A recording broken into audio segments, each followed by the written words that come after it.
where I play, as long as I go number one in the draft.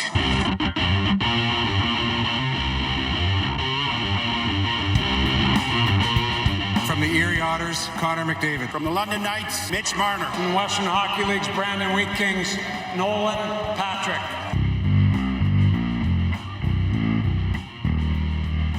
This is Tracking the Draft with Craig Button. He checks an enormous amount of boxes. Nobody in this draft did more with less. I absolutely love him. It's not his skills that anybody's concerned about. It's that playing attitude. And quite frankly, it's really poor. Speeding towards the future of the NHL. From the U.S. Development Program, Jacob Truba. From Färjestad of the Swedish Elite League, Jonas Brodin. From the Boston U Terriers, Brady Tkachuk. He could play in the NHL next year. He's one of those guys. Here's your host, Dean Millard.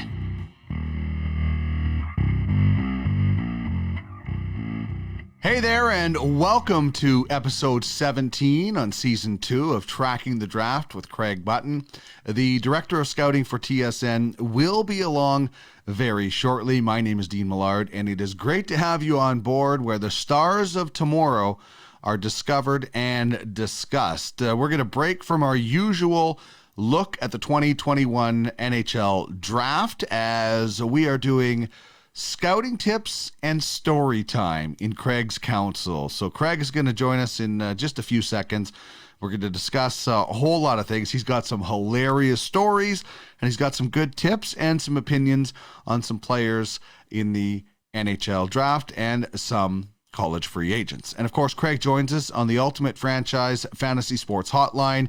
UFFS is the most realistic fantasy platform out there, and you can become a scout. We have a massive scouting program, so you can be watching and evaluating the same players that Craig Button and other NHL scouts do, and then make some money on the side when they're auctioned off or sold directly to UFHL franchises. It is next level. It's on the blockchain. These aren't just players.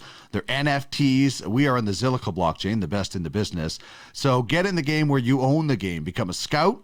Apply to become a GM. There is an opening right now on a team that has Connor McDavid, so that's a bit of a draw. And check it all out. You can find more information at uffsports.com, on Twitter at uffsports or at UFH League, among others. Get in the game where you own the game. All right. Without further ado, let's get to scouting tips and story time with Craig Button.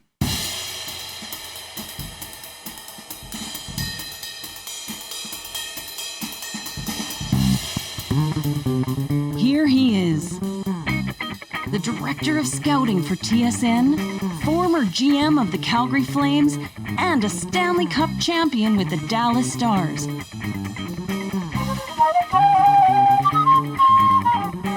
Plus, he's a sharp-dressed man with a heart of gold and a passion to match it. Craig Button.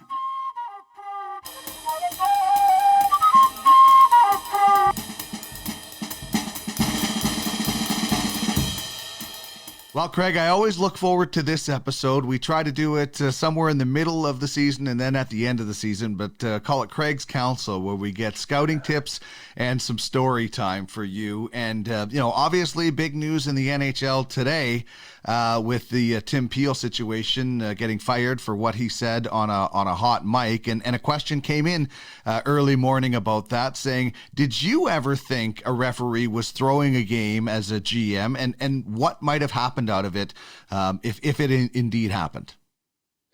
Every general manager and coach in the history of the league, when their team didn't get a call for them, felt that the referee was against them.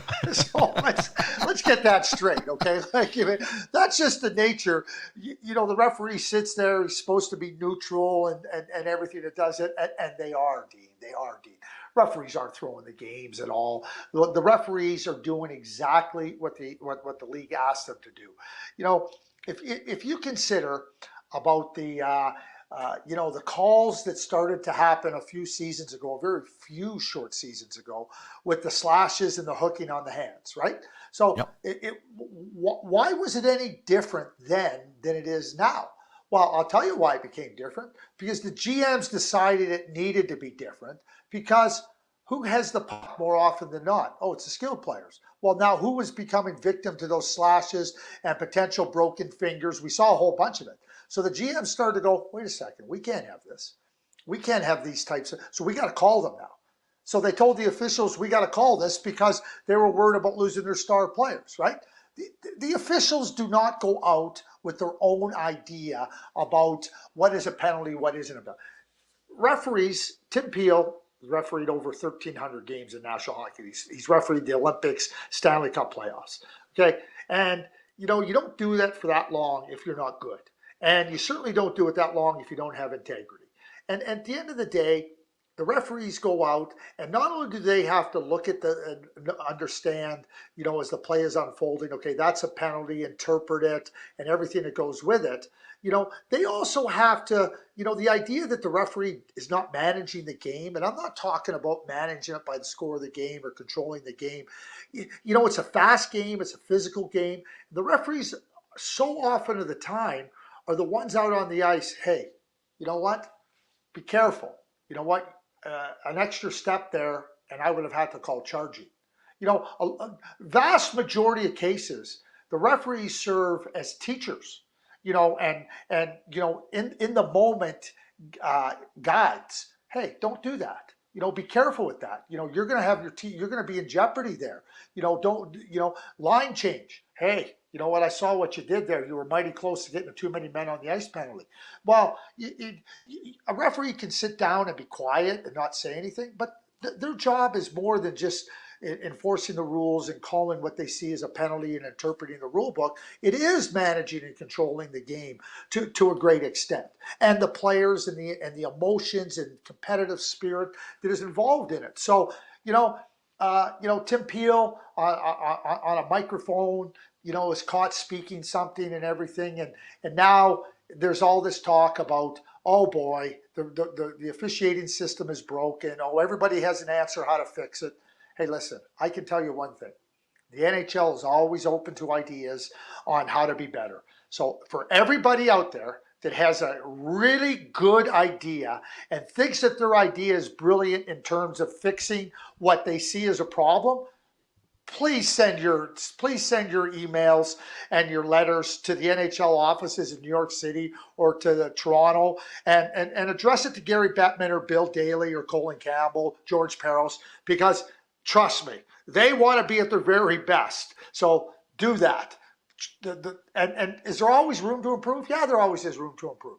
But bottom line is, these officials are the best in the world. Do they make mistakes now and again? Yeah, they do, just like players make mistakes. But at the end of the day, their job of interpreting the rules, calling penalties, managing the game, trying to keep emotions in check without inhibiting the players, it's instrumental in the excitement of the game. And, if you want people, blame the general managers who are always caught up in this. And let me be very clear, in this stupid argument that we have 6 penalties, they only had 2. Well, you earned 6, they only earned 2. It doesn't have to be 6-6 at the end of the game. And, the next penalty doesn't have to go on the team that has had the benefit of 4. The next penalty goes to the team that has the next infraction. End of story. But let me just tell you this, that starts right at the GM level. Indeed. All right, this next question comes from the Ultimate Fantasy Hockey League, and a person wanted to know who some of the top NCAA free agents might be this year. Wow. Well, there's a number of one. We've already seen a couple of signings. We saw, Josh Dunn from Clarkson. He is signed. The Philadelphia Flyers just signed another free agent. When you look at it, Dean, and you look, so let me preface it this way, okay? I want to preface it this way first. Is that number one is that I believe that NHL teams signing NHL free agents is always a good idea. Always a good idea. When you look at players that are older that have been able to develop and move along, you're adding a player that's a little bit older. A little bit more ready to come in and do the things that you're looking for with respect to contributing to your team. And you only have so many draft picks, right? So when you only have so many draft picks, all you're trying to do is add to your prospect pool, trying to help, if they can make it. So I never, ever, ever see a downside with respect to signing college free agents, ever. I never have, I never will. And I think it's important to keep that in mind and understand that, when you are looking at college free agents, that's really important to look at. Now, last year, there was a lot of talk about Jordan Kawaguchi from North Dakota. He didn't sign. There's always going to be players that sign or don't sign. So if you're looking at a few of the players that, certainly are going to be at the top of the list, I don't think you have to. Alex Stees with Notre Dame. And these are undrafted players. Keep in mind, people have watched these players play for a long time. So it's not like, you're looking at players and you haven't seen them. You just seen an advancement. Ty Pelton-Bice with Wisconsin. Another player that certainly, merits a lot of consideration and interest. And to me, if they do want to sign, they will sign. And, you start to go down the list. You start to look at goaltenders. Like, we've talked about Dryden McKay at Minnesota State. I mean, all he does is shut out everybody. I don't know. And I'll be straightforward. I don't know if these players are going to be NHL players or they're not. I just know that there's no downside, zero downside to drafting these types of players. I know there isn't. So when you start to look at the ability to add players and whatnot, I mean, you have to. Some of the defensemen, I mean, there's no question that Matt Kierstead at North Dakota has drummed up tons of interest from NHL teams. And that's understandable. I mean, he's a good player that's put up lots of points, and much like Connor Mackey last year, who signed with the Calgary Flames, he's going to get a lot of interest. So, there's always going to be a number of them that draw a lot of interest. Are all of them going to play? No, very few of them are going to play. But there's no downside to adding these players to your group. That's just a few of the names that I mentioned. I mean, Strauss-Mann, a goaltender at Michigan. I mean, he could be a player. But there's so many of them that draw interest from NHL teams, and rightfully so. And I think that as you move along, you're going to see some of them. Look at Alex Iafallo. Alex Iafallo was a player that signed a few years back with the LA Kings. And, no downside. And where's he at now? He's a good player for the LA Kings, right? Like a really, really good player. I think Connor Mackey is going to be a good player for the Calgary Flames. You start to look at, different types of college free agents. Jimmy Vesey, he was a much sought-off college free agent. He's been an okay NHL player. But there was nothing wrong with pursuing him vigorously and going after him and being excited about getting him. And, when you look at the different times, and Jimmy was a Hobey Baker winner, right? He was a Hobey Baker winner. And he's not as good a player as Alex Iafallo. So it gives you kind of a perspective on, some of the players, all of them warrant consideration. Some of them are going to have better careers in the NHL than others. But I can tell you what, it's not going to be very many that are going to end up in the NHL, just like a junior draft or an NHL draft or even the European free agents are the same, Dean. But zero downside to signing them. There's only upside in signing these guys.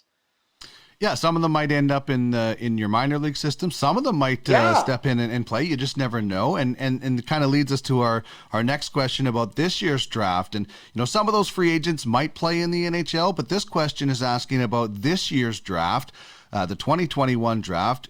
Are there some players that you think will be able to step in and play right away? And this is another question that came in from the UFHL. So we're giving away some of our strategy here a little bit, Craig, but that's okay. We're going to share to help grow this platform. But what do you think? Are there guys from this year's draft that you think might be able to play next year? I don't see a one. There's not one player for the 2021 draft that I can say, you know what, I think that guy's ready to play in the NHL or could play in the NHL. You look at Alexis Lafreniere. He had completely exhausted, anything he could accomplish at the junior level. And I say that with the greatest respect. And you know what? He's having his growing pains as a rookie in the NHL. You look at the previous year with Jack Hughes and Capo Caco and Kirby Dach, right? Like, I mean, they played, but you couldn't call them contributors. Kirby came back after the pause and came in. So when I look at this year's draft, and okay, name the names. So Owen Power and Carson Lambos and, you know, Dylan Gunther and Brent Clark, like Matty Beniers. I'm just naming a few of them, okay? Mm-hmm. I'm not naming them all. I don't see a one that can come and play in the NHL next year. Does that mean I'm right? No. But it means that my belief in watching these players, knowing what the demands of the NHL are, also knowing that what you're looking at in terms of progression with other players that haven't played for a year that might get an opportunity from the 2020 draft and the 2019 draft, I don't see one player, not one. Well, and there's a big difference between playing in the NHL and being effective. You said it a lot. It's not a developmental league. So, you know, any one of these guys could play. They're allowed to play. They're allowed to put on their skates and a jersey if the team decides. But is that the right choice for their development? Because, you know, we've seen it a lot of times. Young players, rookies, they drown in that ocean of the NHL with so much more experienced guys. So well said, Dean. And you know, there's some players that I use examples of, and you know, people say, "Why are you picking?" I said, "I'm not picking on them at all. I mean, what I'm trying to do is illustrate the point that, you know, what you're doing and what you've done is great, and potential is a wonderful thing to hang your hat on. But if you're not ready to play in the National Hockey League, and I'm talking about ready, it will chew you up and spit you out like nothing. Because it's a league, like it's the best league on the planet with the best players. And, you know, it's territorial. When I say, you know, players aren't ready to give up their spots. They're not ready to go, oh, look at this great first round pick. Why don't you have my spot here? You know, you're so wonderful here. Take it from me, right? No, it's a territorial competitive league. So I tell players this all the time. If you're not ready and you're not ready to move on, like and you haven't dominated the levels below you, you know, you best be really careful about doing that. I'll give you an example. I've been asked a lot about Jake Sanderson. A lot about Jake Sanderson, who was the 5th overall pick in the 2020 draft by Ottawa. Oh, do you think he can go play? Well, define playing. You know how I define playing, okay? You can put on an NHL jersey and you can be in the lineup. I define it by, are you contributing? Are you contributing to the team? So that's how I define it, to be clear. So I don't think Jake Sanderson's ready to play in the NHL. But the thing is, as I say, he hasn't dominated college hockey yet. So let me get, he's gonna move from college hockey to the NHL. He hasn't dominated college hockey. So why not take the path of Cale Makar and Quinn Hughes? They went back and played their sophomore seasons in college. They came to the NHL ready to contribute, and they're never going to look back.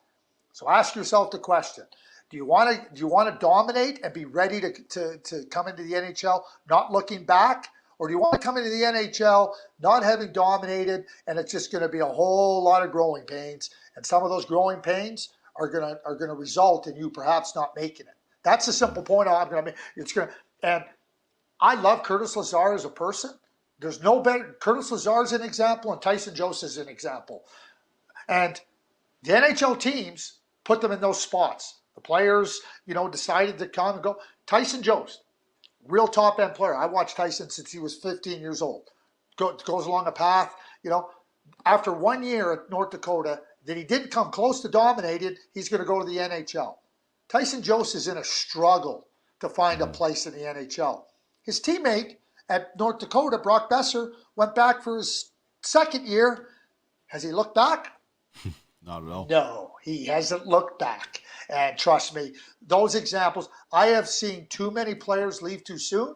I have never seen a player stay too long.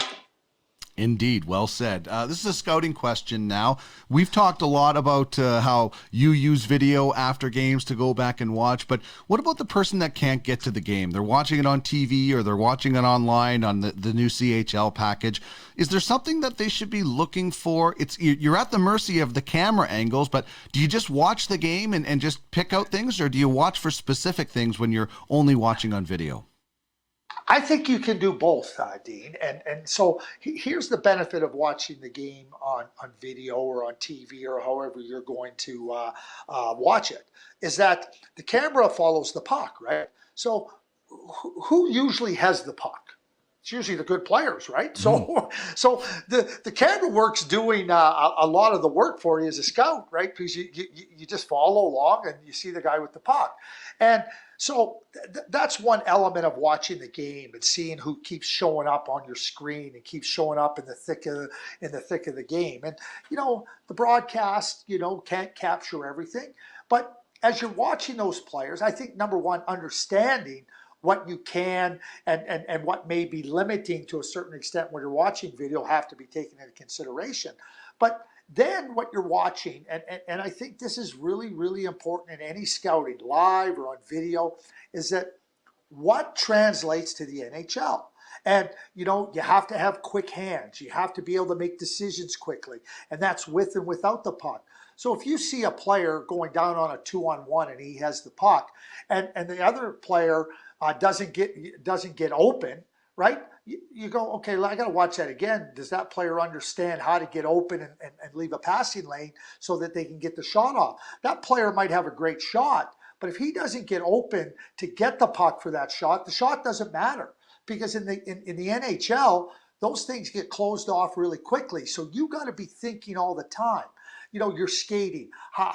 Do you get closed off in your skating? Are you able to put defenders back on their heels?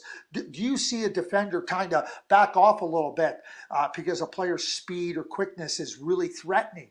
Those are just a few examples that I have. And one thing that I've thought about here, and it's just come right back into my mind here, Dean, is that I think that we should do something where I do an outline about types of players, what are some of the qualities those types of players need, what type of skills are there, because how you're watching a certain player. So if you're watching a defensive defenseman and I think type of player, you better know what a player type is. You better know, because a player type, they're not all the different. So a defensive defenseman or let's call him a second pair defense, not somebody that's not going to contribute offense, right? But the puck skills for a defenseman that's going to be that type are very different than a defenseman you're projecting to be on the power play.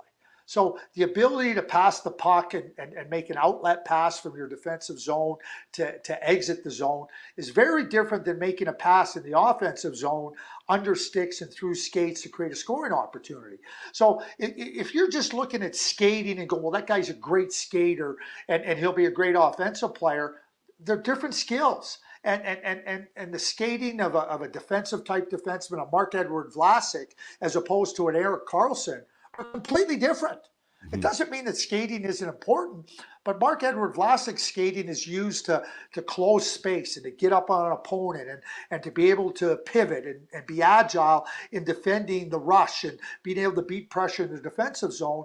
And Erik Karlsson has to use some of those skills, but Erik Karlsson's ability is to recognize quickly, I can get into the transition. I can shake a guy with my agility in the offensive zone to create an opening on a shooting lane or a passing lane.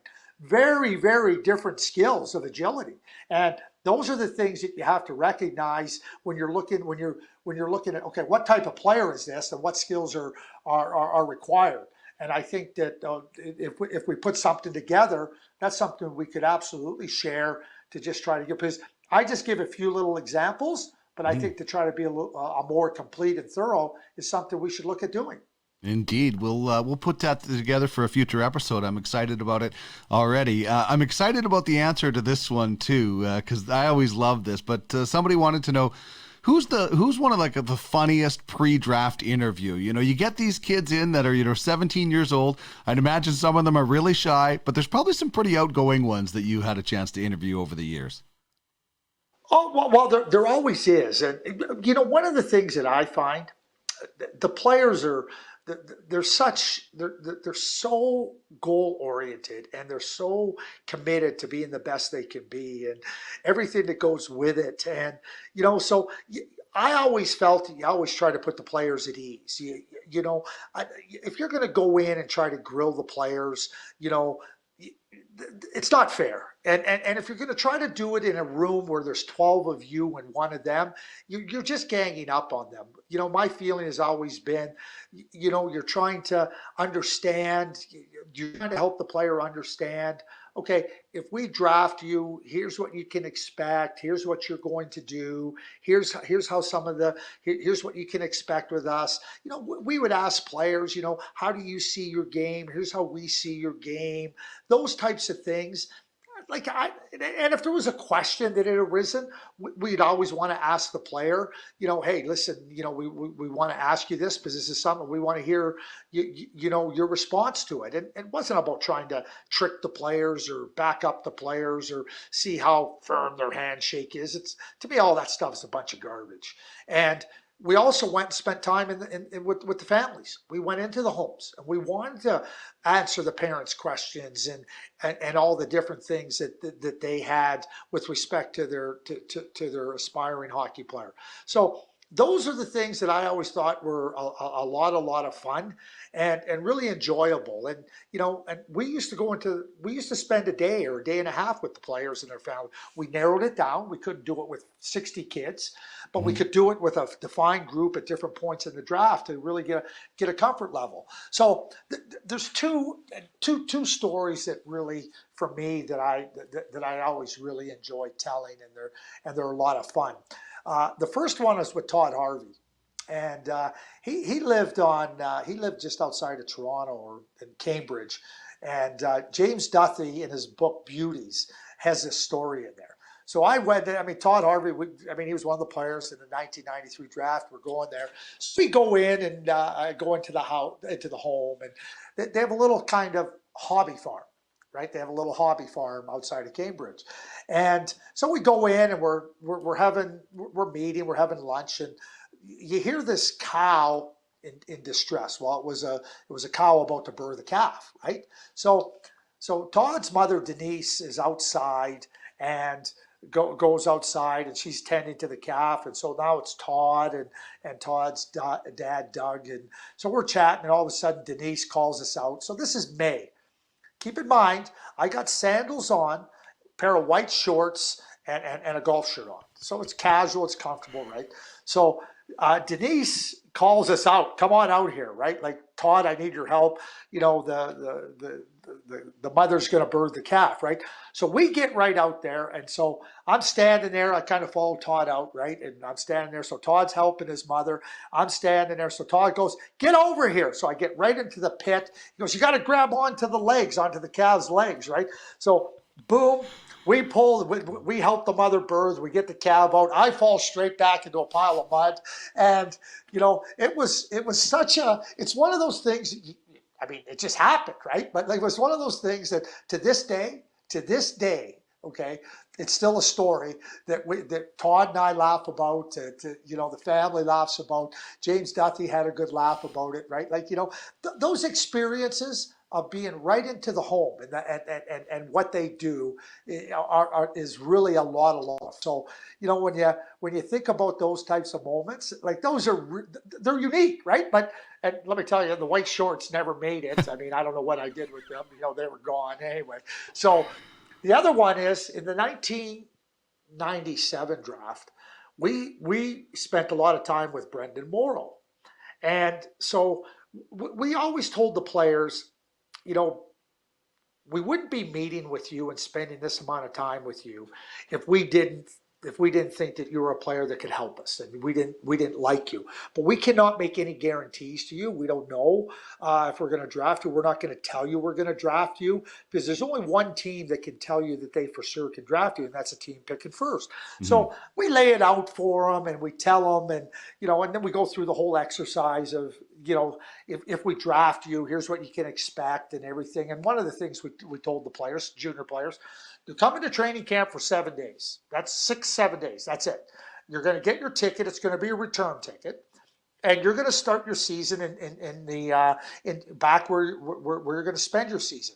You're not going to play an exhibition game. You might have teammates that play an exhibition game. We don't care. We don't care what other teams are doing. This is what we're going to do. This is how we're going to set you up. And he was like, okay, everything's great. So now two things come out of that. So we ended up drafting Brendan, I don't know, 26, 27, somewhere in that area of the draft. I don't have it off the top of my head exactly. So we draft him, and, Brendan comes down to the stage. We're standing on the stage with him, and Brendan's angry. And it's noticeably angry. And it's kind of like, what have I missed here, right? Like, so, you do the old smile into the camera, jersey, And so as we're walking off the stage, right, I go, something wrong? I just stop him. I go, seriously, Brendan, like, what's wrong here? Like, we got a problem? Like, we just drafted you, and you look like you're as disappointed as anybody I've ever seen come up to the stage. He goes, oh, I'm so sorry. That's not the way I wanted to be. He goes, but two teams that were picking ahead of you, and they had 2 picks in that draft.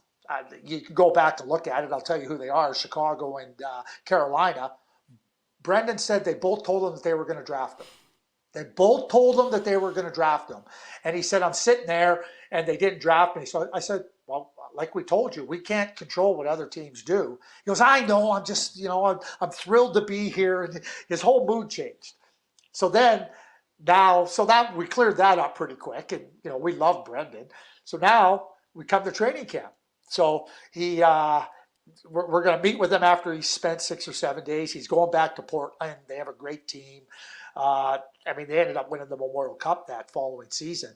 And so we're going to sit with Brendan, talking to him about, what we're going to do some things with goal setting and whatnot.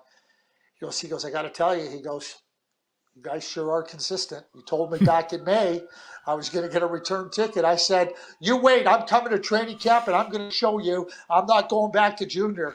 And we said, yeah, that's the attitude we want. But he goes, you laid it right. I said, that's all we can do. And we're going to do everything we can to help you be the best player you can be.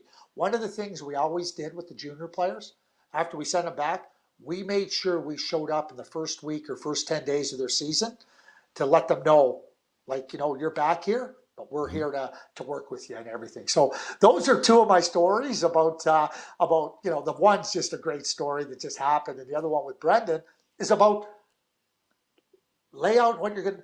Not everybody wants to hear exactly, but at least they know where they stand. And at least they know what you're going to do and you're consistent. Brendan obviously had a really good career, won a gold medal at the Olympics in 2010, was a captain of the Dallas Stars, had a terrific NHL career. And,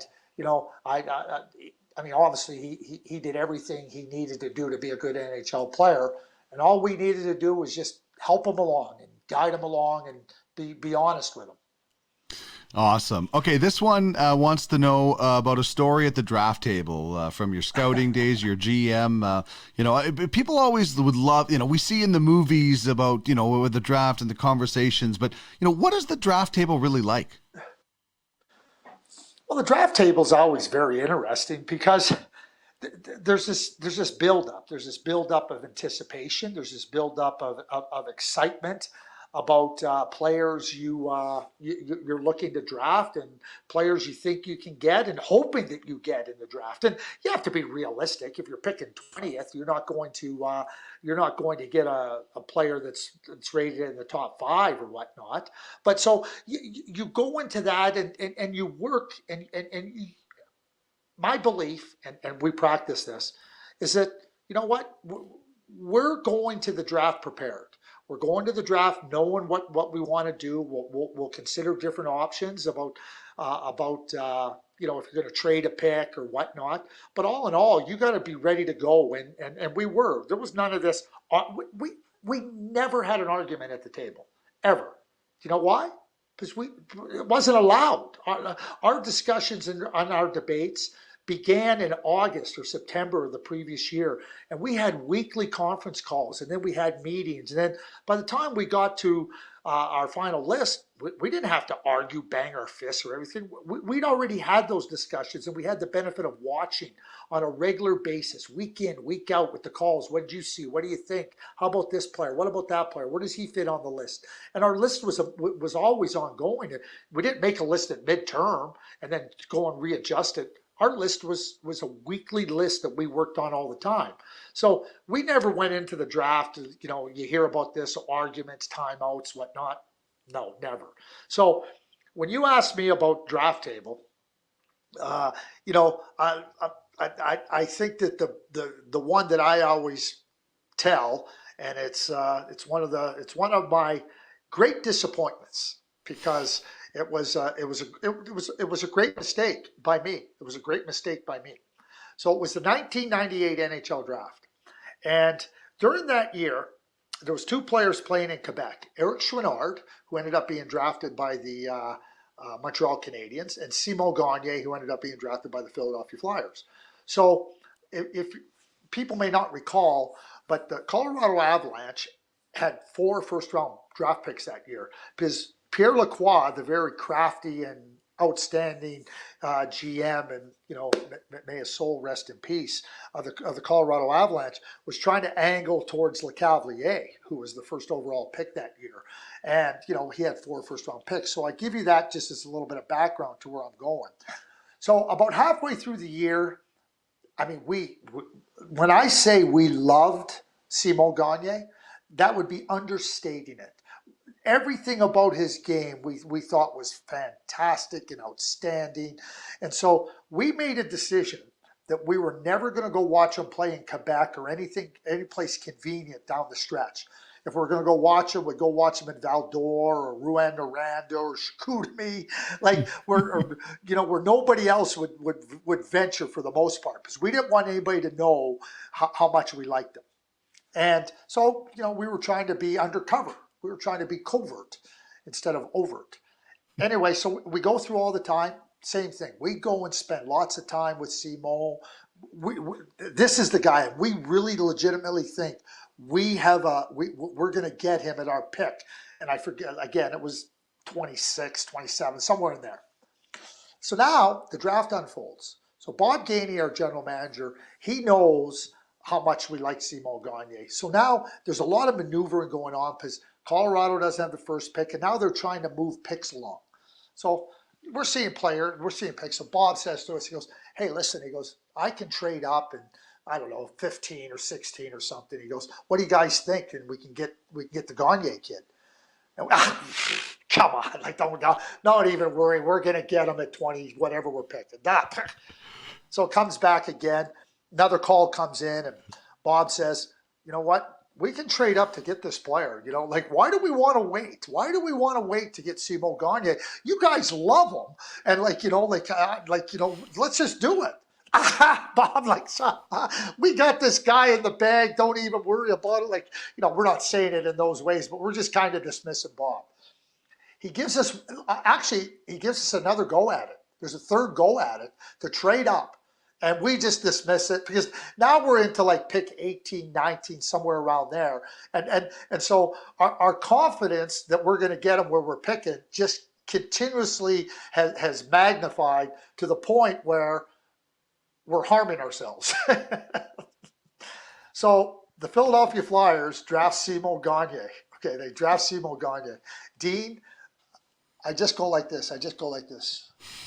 And I just drop my head. And I sit there, and what's in my head? Simon Nollet, who was the head scout, the chief scout, long time with the Philadelphia Flyers, and an excellent scout. Well, guess what? They were doing the same thing we had done. They had laid in the weeds. They had done everything covertly. And Simon Nollet had played with Simon Gagner's father and knew the family exceptionally well. But he wasn't telling anybody, right? So here we are, right? Sitting here with an opportunity to get the guy exactly that we wanted. And there we sit. And you know what?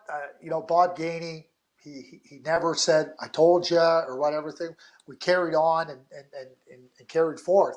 But it was a great lesson in not being too overconfident and recognizing that there's other people that are really smart around you and that are trying to do things to maximize their potential at the draft table. It was a great lesson for me to not be, that arrogant in terms of you thinking you're the only one that knows.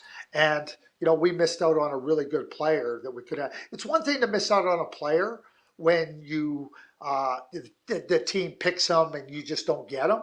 But we missed out on a player that we could have had, that we loved, because of because of my overconfidence and, quite frankly, an arrogance that was really stupid.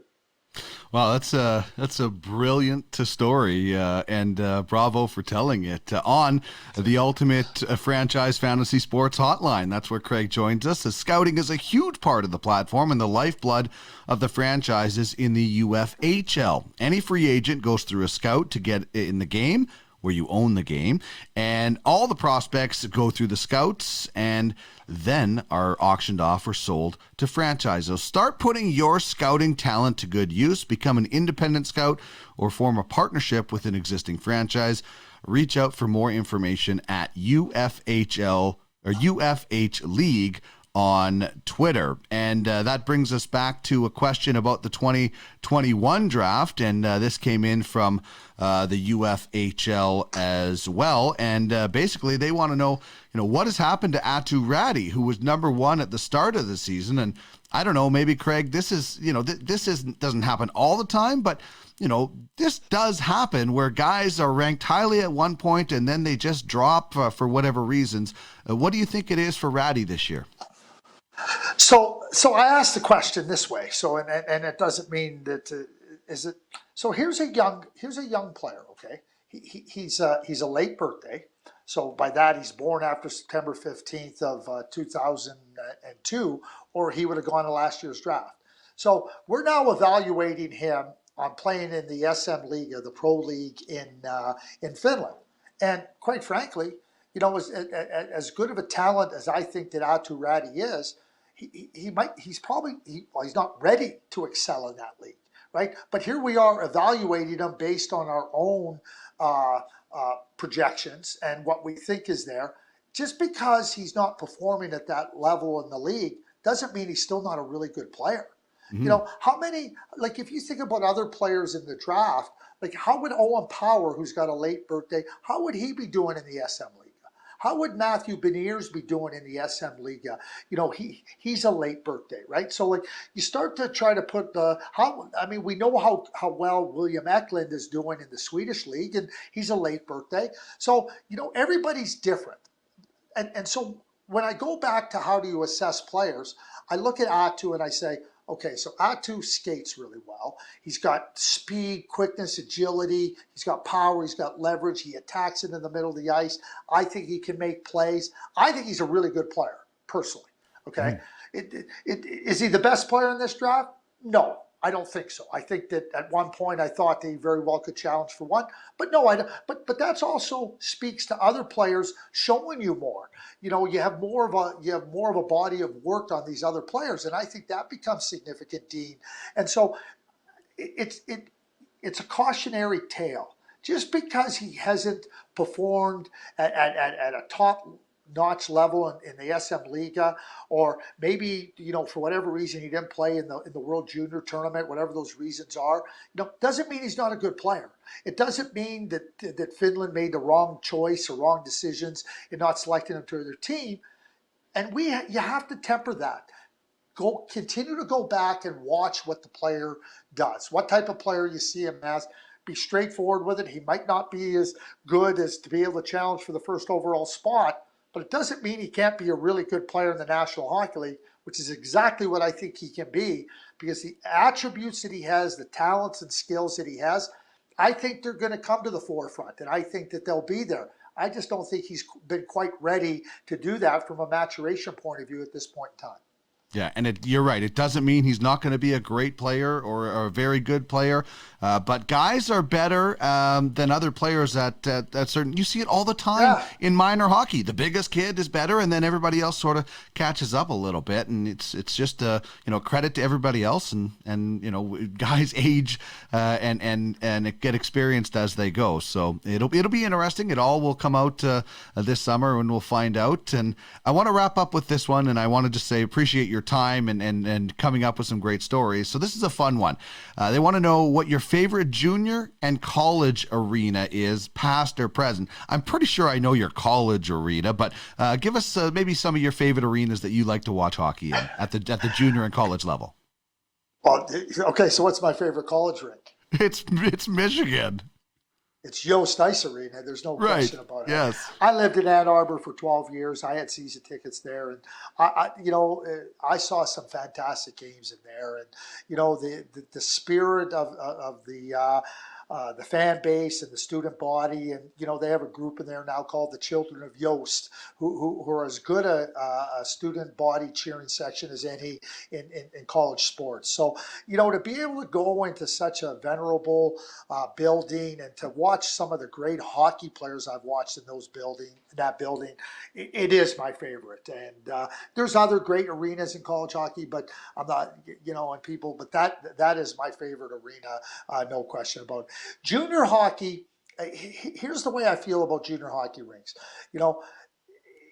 Season to season, you're going to have, teams that are better than other teams. And so the environment creates such a buzz, when you got good teams playing, you got good young players playing. So those environments are widespread across Canada and the US and the CHL. So, this isn't a knock against Edmonton Oil Kings or the Calgary Hitmen. Those aren't arenas that really have any appeal for me. I don't care how good the teams are. They just don't have any appeal for me. Mm-hmm. But when you can go in to Halifax and you can go watch a game with top-end talent. I remember going into Baie-Comeau a couple of years back, and, McKinnon and Drouin and Kali, they were all playing. It was unbelievable. And so I was in Baie-Comeau. It was February of their draft year, and it was about minus 35.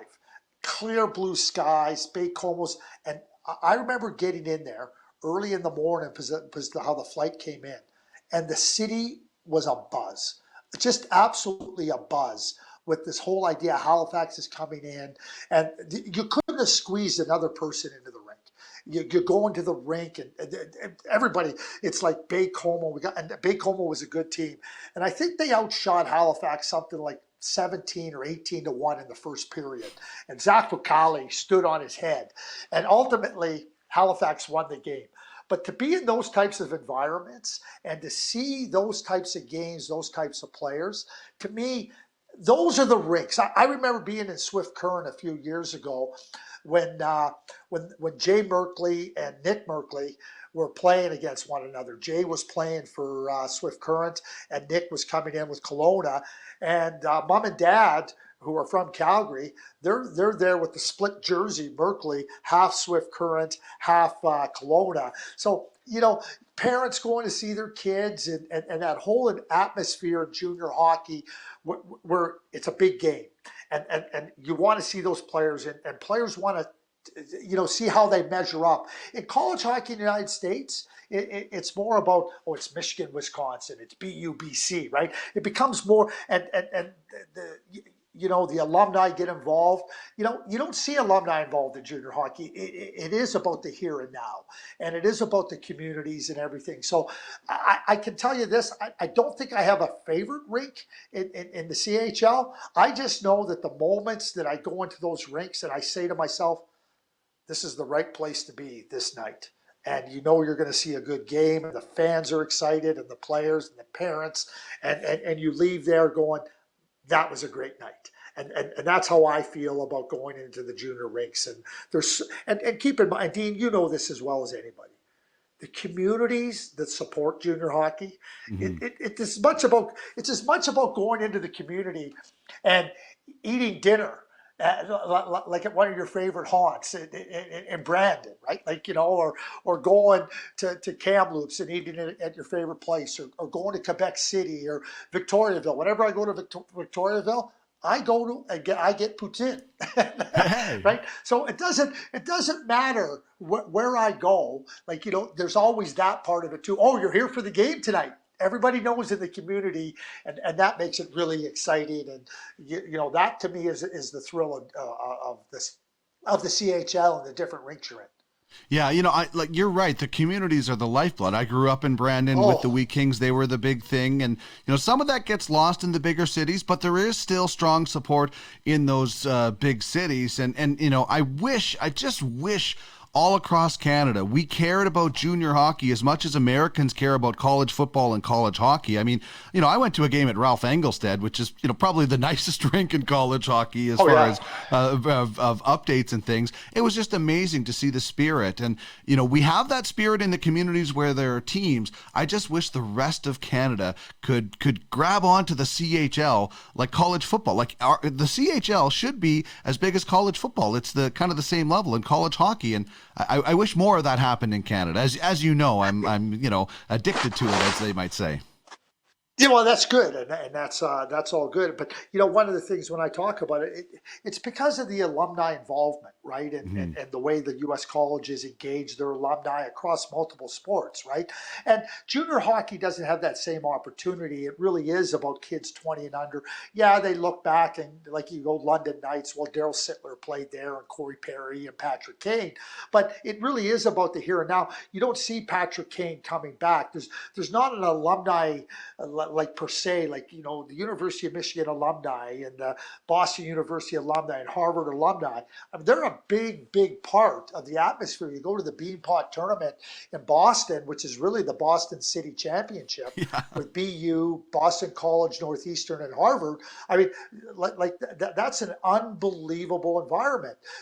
One thing you didn't ask me about, the Minnesota State High School Hockey Tournament. It's one of it's bucket listing, and I know that when all those teams come down in Division 1 and Division 2 there's 8 sections in Minnesota. So you have from the Division 2 you got 8 teams coming down. Division 1 you have 8 teams. But like having been at the state high school tournament, it's phenomenal. But I tell people, the sectional finals, so you go to Section 8 or Section 4, and you're watching what's been rivalry all year long, and the student body that gets involved, that's as good an environment as I've been in anywhere in the world. I loved when I played high school hockey in Brandon, my final really 2 years. I loved going to tournaments and games in the States. We would be like, why are there cheerleaders on the ice? Why are there so many people? This is crazy. Because we'd get like family and friends at our games, and those games were events. Those are the best tournaments to go to. As much as I think Canada produces the best hockey players, I think the U.S. produces a pretty awesome hockey environment in some places as well. Oh yeah, here, totally agree with you, right? And it emanates from the state basketball championships, state high school. I mean, I've watched 7-on-7 football in the state of Minnesota because in the smaller areas they can't field a team of 11, so they play 7-on-7. I remember watching Matt Niskanen play a high school football game heading into his draft year, just because we were in the area and we're on the way to somewhere and went in to watch him. I mean, it's phenomenal to think about that. And Paul Martin, who had a long career in the NHL, he was a wide receiver and a really good one. Keandre Miller, who's playing now for the New York Rangers. I mean, he was recruited. He had recruitment interest from NCAA football, because he was such a gifted athlete and everything. So, you start to think about, the sporting system and how and it's different. It's different across different boards. But Dean, you've been in the CHL rinks, and you go to a big time competitive game between two communities in the Western Hockey League. You know that's a great place. And you know what? Harry's Ukrainian Kitchen. Exactly. Harry's Ukrainian Kitchen. I will say Tuesday night at the Crush Can between Regina and Moose Jaw is some of the best entertainment I've ever seen. Not just on the ice, Craig, off the ice as well, with the rivalry going back. Oh, for sure. I remember one night going in, Les Jackson and I went into Prince Albert, and they had a really good team. They were always good. And the Seattle Thunderbirds were coming into town with Peter Nedved. And Peter Nedved was a really, really good player, obviously. So we're there before the game. We go and have dinner, there. We go in and meet with Terry Simpson. And Terry, who had tons of success, says, he goes, well, we're going to see what this Peter Nedved's made out of tonight. And Les and I are going, yeah, we will, because Prince Albert's a good test for him, right? So after the game, we're there. We go and see Terry after the game, and Peter Nedved had 3 goals and an assist and a 4-2 win. He said, well, I think we found out what Peter Nedved's made of, didn't we? Yeah, we did. But there was an excitement because, here's Peter Nedved, this top-rated player coming across the prairie. He's going to go play in Prince Albert. I mean, it was a great atmosphere, and Peter Nedved was brilliant, and everybody recognized it.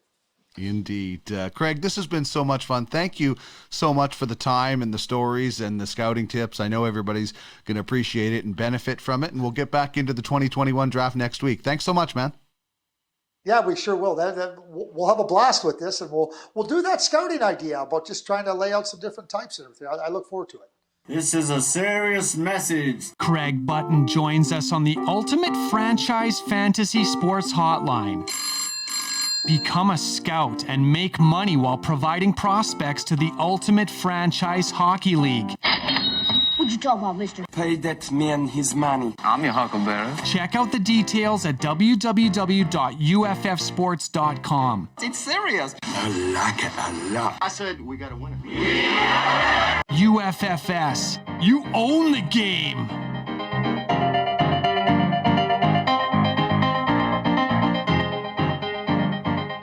Oh, man, I went a little bit longer than I probably should have there with Craig, but it was just such a good conversation and so many questions we didn't get to. Thank you so much to those of you who submitted your questions. We will put them on the list. Some of those questions we asked today were from the last time we did it that we didn't get to originally. So we'll do that again with these ones. If your questions didn't get answered in this time around, we'll throw them onto the list for next show. But there was some fun. I love stories, and I can go along with what Craig did about the Todd Harvey story, because I've gone face down in a cow patty filled corral, and it took a long time to get the smell out. So great stories from Craig and great insight as well. Thank you so much to those of you who submitted a question. Thank you to those for watching and listening today. Hope you enjoyed it. If you did, please subscribe. If you're on YouTube here on the Ultimate Fantasy Sports Network, just click that bell button and you'll get notified every time there's a new episode of anything here on Ultimate Fantasy Sports Network. And if you're listening, please subscribe and leave us a review. And thank you very much for doing just that.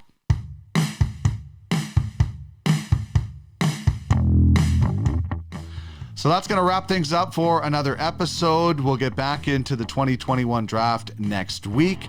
If you'd like to be a part of the show as an advertiser, please send me an email, trackingthedraft@gmail.com. And if you ever have any questions for Craig, you can send those there as well. Keep it locked here on the Ultimate Fantasy Sports Network.